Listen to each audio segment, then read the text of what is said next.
শেখ হাসিনা ভেগে গেলেন। এটা আওয়ামী লীগের জন্য অভিশাপ বলে মনে করছি।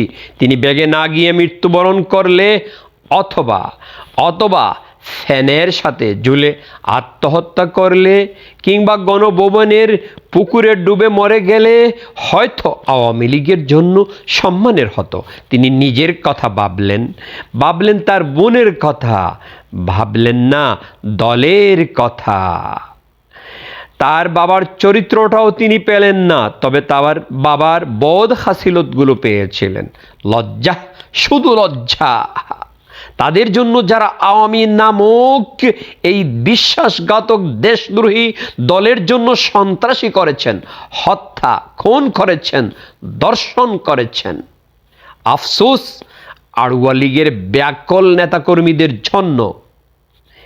অনুরোধ, এই ব্যাকল দেশদ্রোহী লীগদের নিকট থেকে কোনো দেশপ্রেমিক দলের কর্মীগণ প্রতিশোধ নিতে যাবেন না। জানোয়ারগুলো পশুজাত আচরণ ছাড়া আর কিছু দিতে পারেনি। সুতরাং পশুদের ক্ষমা করা মানবতার চরিত্র। সাথে সাথে এই পশুদের হাত থেকে অমুসলিমদের হেফাজত রাখুন। হিন্দুদের ঘর বাড়ি মন্দির বাঁচাতে সজাগ থাকুন।